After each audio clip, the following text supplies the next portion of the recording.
ಶಿರೂರು ಹೆದ್ದಾರಿಯಲ್ಲಿ ಯಮಗುಡ್ಡ ಕುಸಿದು ಒಂದು ವಾರ ಆದರೂ ಸಾವಿನ ಕೇಕೆ ನಿಲ್ತಿಲ್ಲ.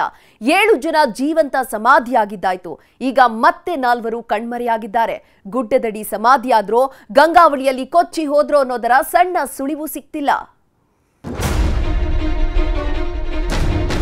ಶಿರೂರು ಗುಡ್ಡ ಕುಸಿದ ಜಾಗದಲ್ಲಿ ಅಲ್ಲಿ ನಿಂತ್ಕೊಂಡಿದ್ದ ಅಂತ ನಮ್ಮಲ್ಲಿ KSRTC ಬಸ್ ಡ್ರೈವರ್ ಒಬ್ರು ನಮಗೆ ತಿಳಿಸಿ ಹೇಳಿದ್ದಾರೆ. ಈಗ ಸದ್ಯ ಹೋದಲ್ಲಿಂದ ಕಾಣಿಸ್ಲಿಲ್ಲ, ಎಲ್ಲಿ ಹೋಗಿ ಎಂದು ಗೊತ್ತಿಲ್ಲ, ನನಗೂ ಬರಲಿಲ್ಲ. ಸತ್ತ ಮೇಲೆ ಶವಕ್ಕೊಂದು ಸಂಸ್ಕಾರವಾಗಬೇಕು, ಇಹಲೋಕದಿಂದ ಮುಕ್ತಿಗಾಣಲು. ಇದು ಪ್ರತಿ ಮನೆಯಲ್ಲೂ ಇರೋ ಸಂಪ್ರದಾಯ. ಇಂತಹ ಅಂತಿಮ ಸಂಸ್ಕಾರಕ್ಕೂ ಸಂಬಂಧಿಸಿದವರ ಹೆಣ ಸಿಗುತ್ತೋ ಇಲ್ವೋ ಎಂದು ಹುಡುಕೋದಿದೆಯಲ್ಲ, ಅದಕ್ಕಿಂತ ದುರಂತ ಮತ್ತೊಂದಿಲ್ಲ. ಉತ್ತರ ಕನ್ನಡದ ಶಿರೂರಲ್ಲಿ ದುರಂತ ಅಂತ್ಯ ಕಂಡವರನ್ನ ನೋಡ್ತಾ ಇದ್ರೇನೆ ಕಣ್ಣಾಲೆಗಳು ತುಂಬಿ ಬರ್ತವೆ. 7 ಮಂದಿ ಜೀವಂತ ಸಮಾಧಿಯಾಗಿ ಸಿಕ್ಕರೂ ಕೂಡ ಸಾವಿನ ಕೇಕೆ ನಿಂತಿಲ್ಲ. ಇನ್ನು 4 ಎಲ್ಲಿ ಹೋದ್ರು, ಏನ್ ಆದ್ರೂ ಅನ್ನೋ ಸಣ್ಣದೊಂದು ಸುಳಿವು ಸಿಕ್ತಿಲ್ಲ. ಯಮಗುಡ್ಡದ ಕೆಳಗೆ ಮಣ್ಣಲ್ಲಿ ಮಣ್ಣಾದ್ರೋ ಅಥವಾ ಗಂಗಾವಳಿ ನದಿಯಲ್ಲಿ ಜಲಸಮಾಧಿಯಾದ್ರೋ ಒಂದು ಗೊತ್ತಾಗ್ತಿಲ್ಲ.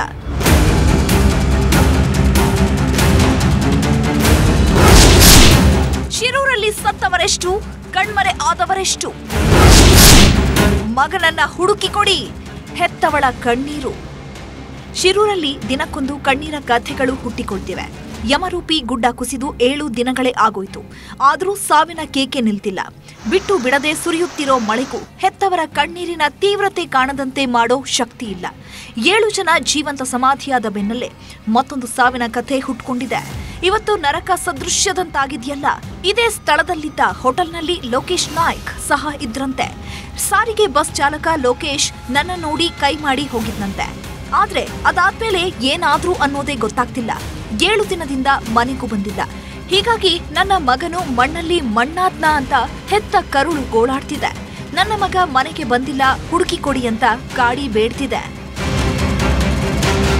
ಈಗ ಸದ್ಯ ಹೋದಲ್ಲಿಂದ ಕಾಣಿಸ್ಲಿಲ್ಲ, ಎಲ್ಲಿ ಹೋಗಿ ಎಂದು ಗೊತ್ತಿಲ್ಲ, ನನಗೂ ಬರಲಿಲ್ಲ. ಹುಡುಕೊಡ್ಬೇಕು.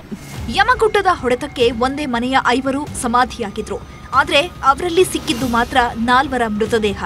ಜಗನ್ನಾಥ ಅನ್ನೋರ ಮೃತದೇಹ ಇನ್ನೂ ಪತ್ತೆಯಾಗಿಲ್ಲ. ಹೀಗಾಗಿ NDRF ಜೊತೆ ಮಿಲಿಟರಿ ಪಡೆ ಕೂಡ ಶೋಧ ಕಾರ್ಯ ನಡೆಸ್ತಾ ಇದೆ. ಕೇವಲ ಗುಡ್ಡದ ಕೆಳಗಷ್ಟೇ ಅಲ್ಲದೆ ಗಂಗಾವಳಿ ನದಿಯಲ್ಲೂ ಮೂಲೆ ಮೂಲೆ ಜಾಲಾಡ್ತಿದ್ದಾರೆ.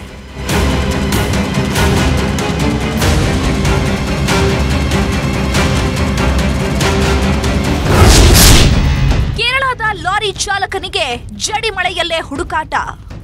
ಕೇರಳದ ಲಾರಿ ಚಾಲಕನು ಕೂಡ ಇದೇ ಜಾಗದಲ್ಲೇ ನಾಪತ್ತೆಯಾಗಿದ್ದಾರೆ.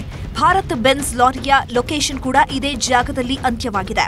ಆದ್ರೀಗ ಲಾರಿಯೂ ಕಾಣ್ತಿಲ್ಲ, ಚಾಲಕನೂ ಪತ್ತೆಯಾಗ್ತಿಲ್ಲ.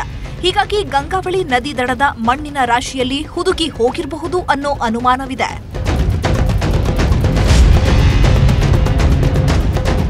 ಶಿರೂರು ಗುಡ್ಡ ಕುಸಿದ ದಿನದಿಂದಲೂ ಹೆದ್ದಾರಿ ಸಂಚಾರ ಸಂಪೂರ್ಣ ಬಂದ್ ಆಗಿದೆ. ವಾರದ ಹಿಂದೆ ಬಂದು ನಿಂತಿದ್ದ ಲಾರಿಗಳು ಅಡಿ ಜಾಗ ಬಿಟ್ಟು ಮುಂದೆ ಹೋಗಿಲ್ಲ. ಹೀಗಾಗಿ ಲಾರಿ ಚಾಲಕರ ಸ್ಥಿತಿ ಅಯೋಮಯವಾಗಿದೆ. ದಯವಿಟ್ಟು ತೀವ್ರಗತಿಯಲ್ಲಿ ಕಾರ್ಯಾಚರಣೆ ನಡೆಸಿ ಅಂತ ಮನವಿ ಮಾಡುತ್ತಿದ್ದಾರೆ. ಸೋಮೇಶ್ವರದಲ್ಲಿ ಮತ್ತೆ ಮತ್ತೆ ನಡುಗುತ್ತಿದೆ ಗುಡ್ಡ. ಶಿರೂರು ಮಾತ್ರವಲ್ಲ, ಅತ್ತ ಉಡುಪಿಯ ಸೋಮೇಶ್ವರದಲ್ಲೂ ಬೆಟ್ಟ ಗುಡ್ಡಗಳು ಬಾಯ್ ಬಿಡ್ತಿವೆ. ಬಿಟ್ಟು ಬಿಡದೆ ಸುರಿಯುತ್ತಿರೋ ಮಹಾಮಳೆಯಿಂದಾಗಿ ಕಳೆದ 4 ದಿನಗಳಿಂದ ಗುಡ್ಡದ ಮಣ್ಣು ಜರಿಯುತ್ತಲೇ ಇದೆ. ಹೀಗಾಗಿ ರಸ್ತೆ ಸಂಚಾರ ಬಂದ್ ಆಗಿದ್ದು ಸ್ಥಳೀಯರು 13 ಕಿಲೋಮೀಟರ್ ಸುತ್ತಿ ಬಳಸಿ ಓಡಾಡ್ತಿದ್ದಾರೆ. ಒಟ್ನಲ್ಲಿ ಮಹಾಮಳೆಯ ಅವಾಂತರಗಳು ನಿಲ್ಲೋ ಹಾಗೆ ಕಾಣಿಸ್ತಿಲ್ಲ. ನೆರೆ ನರಕದ ಜೊತೆಗೆ ಸಾವಿನ ಸಂಖ್ಯೆಯೂ ಹೆಚ್ಚಾಗ್ತಿದ್ದು ಕರಾವಳಿ ಜನ ಕಂಗಾಲಾಗಿ ಹೋಗಿದ್ದಾರೆ.